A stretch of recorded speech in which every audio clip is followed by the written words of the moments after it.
Olá, hoje nós vamos estudar os capítulos 16 a 18 do livro de 1 Reis, versículos 1 a 4 do capítulo 16. A condenação do pecado de Baasa não comunicou suficientemente sua maldade, apenas que ele andou nos caminhos de Jeroboão, provavelmente se referindo à idolatria.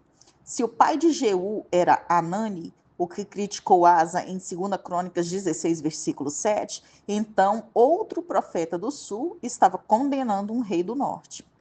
Versículo 7 do capítulo 16.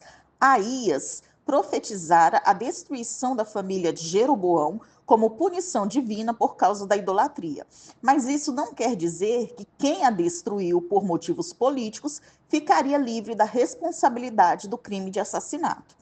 Versículos 8 a 14 do capítulo 16. Baasa morreu e seu filho Elá assumiu o trono, ficando apenas por 2 anos morto por Zinri.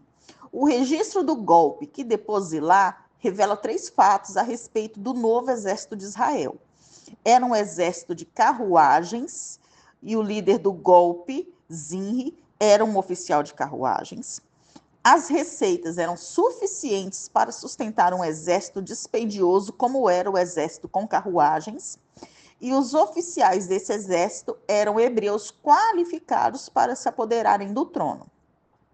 A sangrenta limpeza realizada por Zinri cumpriu a profecia contra Baasa. Versículos 15 a 20 do capítulo 16. Gibeton ficava a cerca de 40 quilômetros a oeste de Jerusalém e 8 quilômetros ao norte de Ecrom, uma importante cidade filisteia.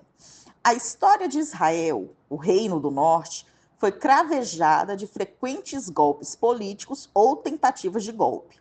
Judá, no entanto, o reino do sul, mostrou ser um tanto mais estável, talvez porque seus reis continuaram a ser descendentes de Davi. Mas a instabilidade de Israel no norte também pode ser atribuída ao desprezo de seus reis pela aliança mosaica. A agitação política era a maneira de Deus disciplinar e renovar a liderança de Israel. Versículos 21 a 28 do capítulo 16. Honre um capaz comandante do exército no campo de batalha e que tinha uma posição superior à de Zinri. As tropas podem ter sentido maior obrigação de seguir a Onri do que a Zinri. Onri conduziu as tropas para Tirza, capturou a cidade e Zinri cometeu suicídio após reinar por apenas 7 dias. Em seguida, Onri enfrentou uma guerra civil de 5 anos contra Tibni, o filho de Gilnate. Quando Tibni morreu, Onri tornou-se rei. À semelhança de Davi, Onri fundou sua própria capital, Samaria, que ficava a meio caminho entre o rio Jordão e o mar Mediterrâneo, a cerca de 60 quilômetros ao norte de Jerusalém. Samaria podia ser defendida com facilidade e tornou-se a capital permanente de Israel. Na Bíblia, algumas vezes, Samaria refere-se ao reino do norte como um todo. Política e militarmente, Onri foi muito bem sucedido. No Museu do Louvre, em Paris, existe em exposição uma pedra com inscrições, chamada Pedra Moabita. Nela, há uma declaração dizendo que Onri subjugou Moabe e capturou Medeba. E isso foi por volta de 840 a.C.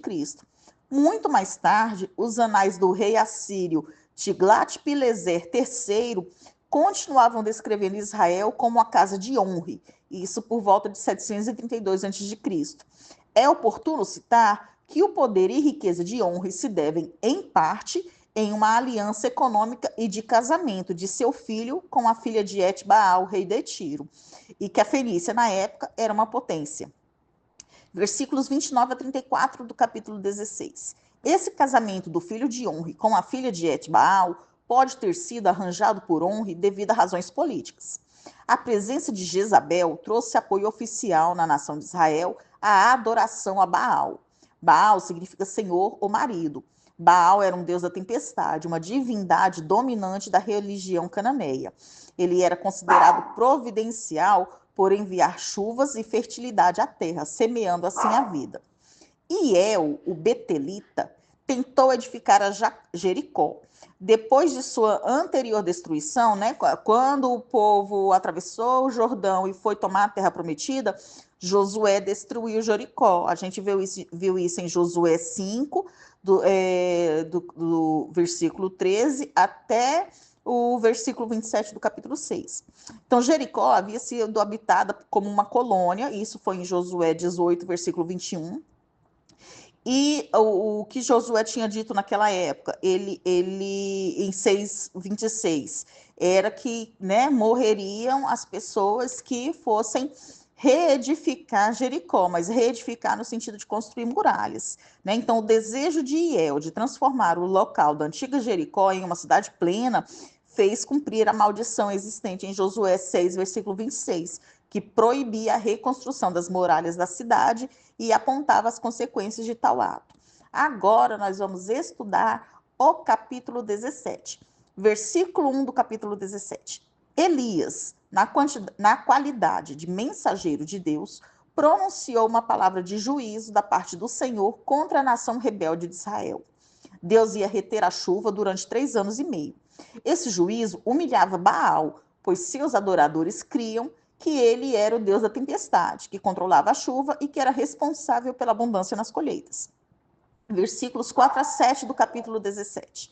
Embora Elias estivesse no deserto, o Senhor podia prover para ele da mesma forma como fizera em favor da nação de Israel séculos antes, durante o êxodo do Egito.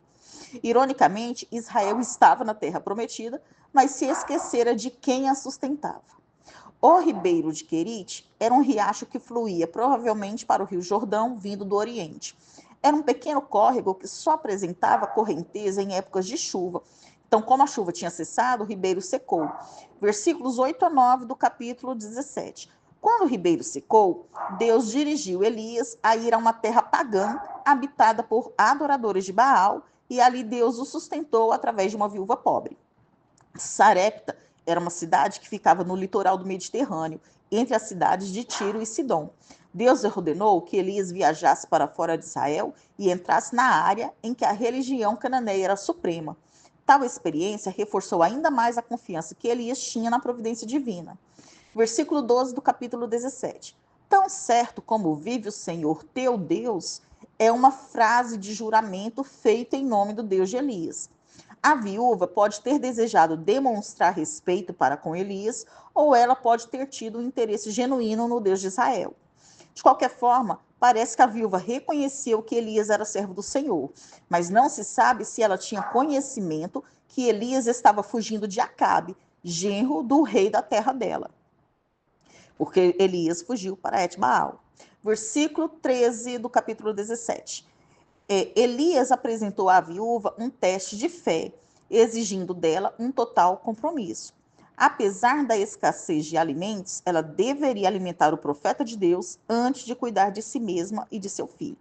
Versículos 15 e 16 do capítulo 17. Deus estava atento às necessidades e aflições de uma viúva pobre. Ele enviou Elias para fortalecer-lhe a fé e trazer-lhe bênçãos materiais no momento em que ela julgava que tudo estava perdido. Versículos 17 a 24 do capítulo 17. A mulher ficou perturbada diante de Deus, pois seu filho estava morto e queixou-se perante Elias, sugerindo que a missão dele era de puni-la por causa do pecado dela. Elias realizou então um ato simbólico juntamente com uma oração profética. Seu repetido contato físico com o corpo do menino enfatizou o pedido de que o calor e a vida voltassem ao menino. Deus restaurou a vida do menino em resposta à oração de Elias. Este é o primeiro caso bíblico de alguém ressuscitado dentre os mortos. Os 3 milagres relatados no capítulo 17 manifestam notavelmente a glória e o amor de Deus. Agora nós vamos estudar o capítulo 18. Versículo 1 do capítulo 18.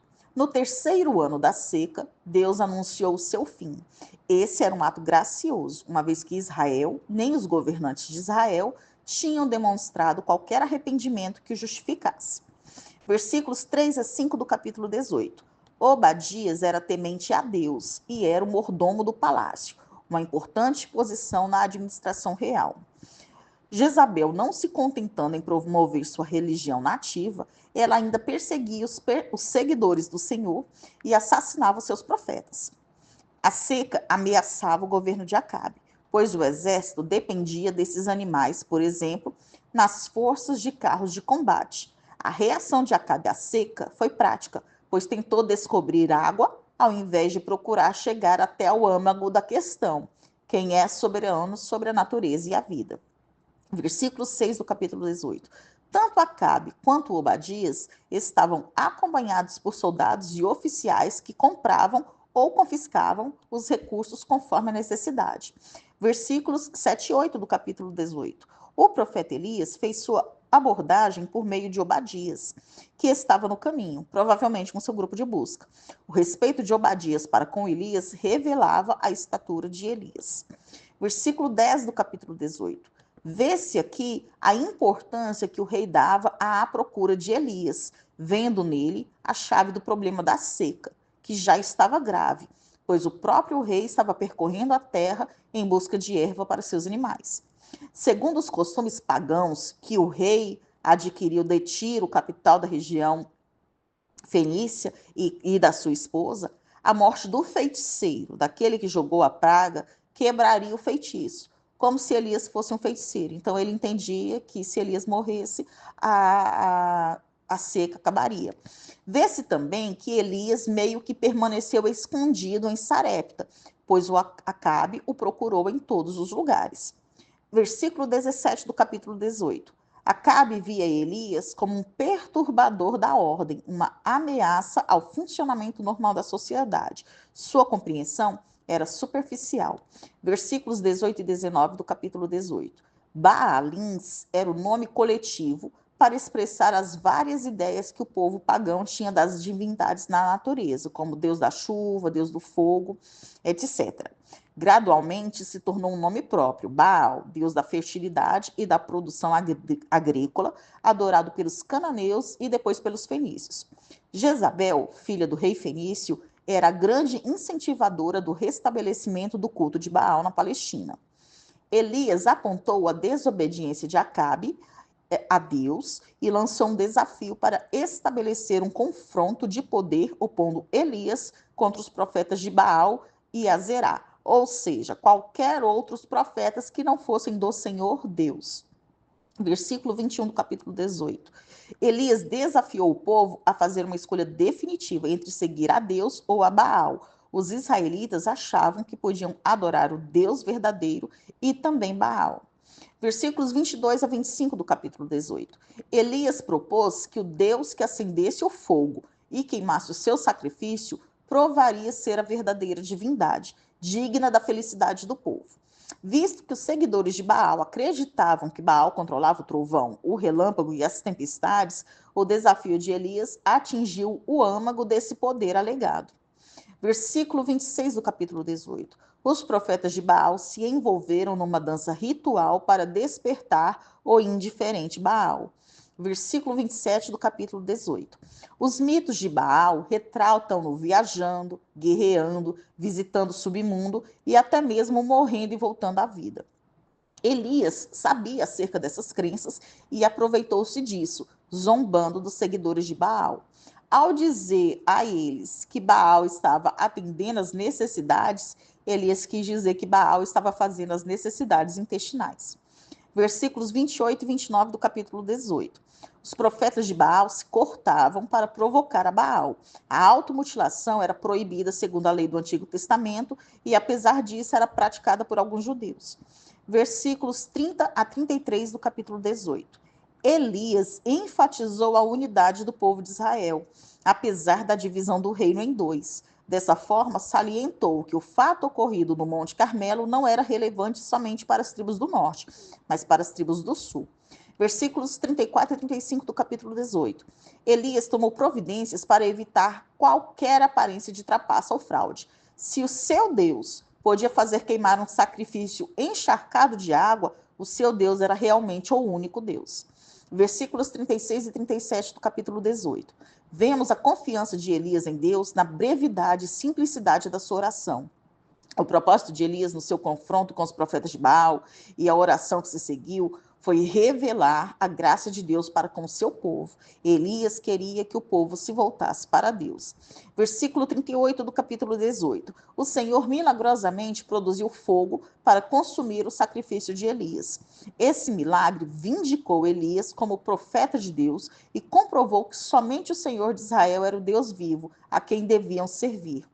Versículo 40 do capítulo 18. Elias executou o juízo de Deus sobre os falsos profetas, juízo dado pela lei em Deuteronômio 13, versículo 5 e em Deuteronômio 17, versículos 2 a 5.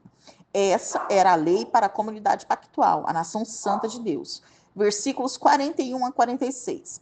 Dois eventos miraculosos finais nesse dia foram a vinda da chuva, em consequência da oração de Elias, e a força sobrenatural de Elias de correr à frente da carruagem de Acabe por 25 quilômetros na chuva.